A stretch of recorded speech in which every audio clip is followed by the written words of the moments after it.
यहाँ काला बादल जी की मूर्ति की स्थापना हुई थी 2001 में, वहाँ पर मीणा समाज के द्वारा एक फंक्शन किया गया था छात्रावास के लिए ज़मीन मांगने के लिए। तो जब मेरे सम्मुख ये मांग आई तो मैंने कहा कि मीणा समाज तो हाड़ौती में सबसे बड़ा समाज है भाई, और सक्षम समाज है। ये तो रही हाड़ौती की बात।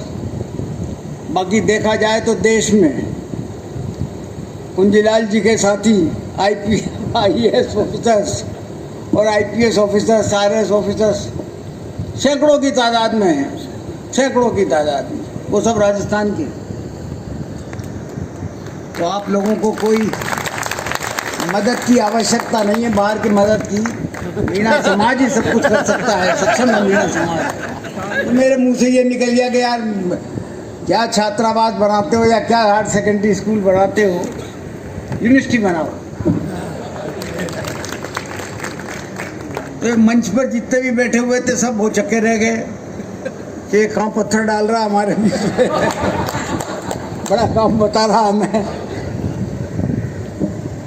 खैर बात आगे बढ़ी तो छात्रावास के लिए तो जमीन दी गई, क्योंकि 2001 में काला बादल जी की मूर्ति का अनावरण किया था और उसके बाद 2012 में उस छात्रावास की ज़मीन दी गई। और खुशी इस बात की है कि एक साल के अंदर अंदर आपने उसमें 300 कमरों का वो हॉस्टल बना दिया, एक साल के अंदर अंदर। तो ये परफॉर्मेंस देख करके ही मैंने आपसे कहा, मैंने कहा तुम सब कुछ कर सकते हो भाई करो। 2 बार मैं उस हॉस्टल में गया तो मैंने देखा कि न केवल मीणा समाज के ही जो है बच्चे उसमें रहते हैं, दूसरे समाज के भी बच्चे रहते हैं। और जिस प्रकार का अनुशासन मैंने वहाँ पर देखा तो मैंने मुख्यमंत्री जी से भी कहा कि 50 हॉस्टल देखे होंगे मैंने, लेकिन मीणा समाज जैसा हॉस्टल मैंने नहीं देखा। आपको ध्यान है जब इसका उद्घाटन लोकार्पण हो रहा था मुख्यमंत्री जी के साथ, तब मैंने अपने भाषण में ये बात कही थी कि जितना डिसिप्लिन देखा और जितना सभी जातियों का एक हॉस्टल देखा, एक समाज के द्वारा बनाया हुआ, वरना मोटे तौर पर जब समाज बनाता है ना तो वो अपनी दादागिरी रखता पूरी करें, हमारे समाज के आदमी इसमें आएंगे। लेकिन सारे समाजों के बच्चे जो है वहाँ पर रहते देखे मैंने, मन बड़ा। उसके बाद में प्रतापनगर जयपुर में फिर ज़मीन मांगी गई तो 300 वर्ग मीटर की एक ज़मीन दी गई, जिसमें आज भी 150 छात्रावास के लिए, जिसमें आज भी 150 लड़के रहते हैं। आपके इसमें तो 200 से ज़्यादा रहते हैं, कोटा वाले छात्रावास में तो 200 से ज़्यादा बच्चे रहते हैं। मोटे तौर पर मैं सब समाजों के कार्यक्रमों में जहाँ जहाँ संभव होता है जाने की कोशिश करता हूँ, लेकिन और समाजों के बनस्पत मुझे कुछ अलग ही दिखा मामला मीणा समाज का। अलग इसलिए दिखा तो और समाजों को ज़मीनें खूब दी हमने, लेकिन उनके बनने में 5-5, 7-7, 8-8 साल लग गए। लेकिन आपने एक साल में जाकर के खड़ा कर दिया, चाहे छात्रावास हो, चाहे विश्वविद्यालय हो, चाहे कोई भी चीज़ हो। तो इसलिए मैं आपके समाज के प्रतिष्ठित लोगों की बड़ाई करता हूँ और उन दानदाताओं की बड़ाई करता हूँ जिनके सहयोग से ये सब कुछ काम निर्माण कार्य हो रहा है।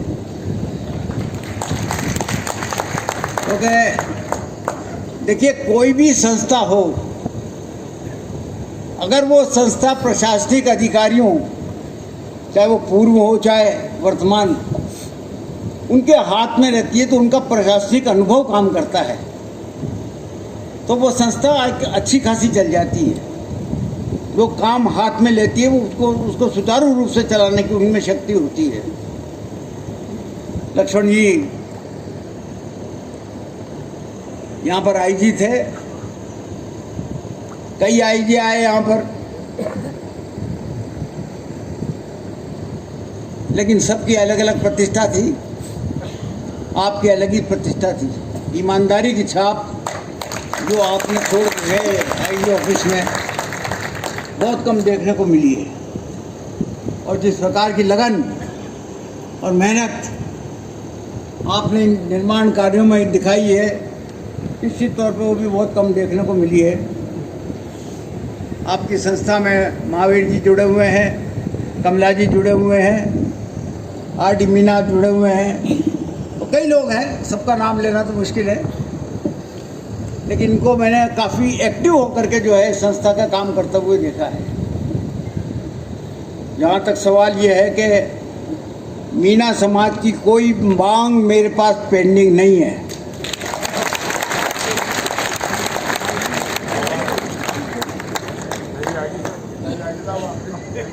एक तो हाड़ौती उत्थान पर क्या नाम है उसका,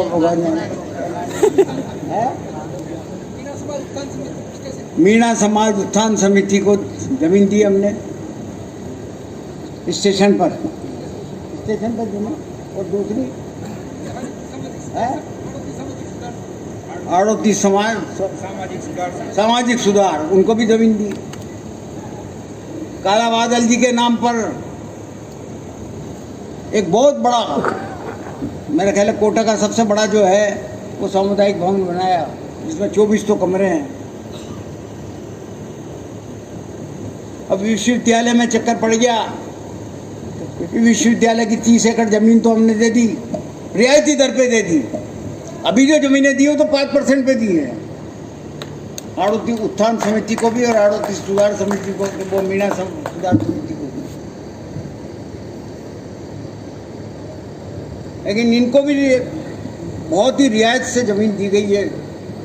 अब देते ही ये बात आ गई कि साहब एलओआई दिलवाओ,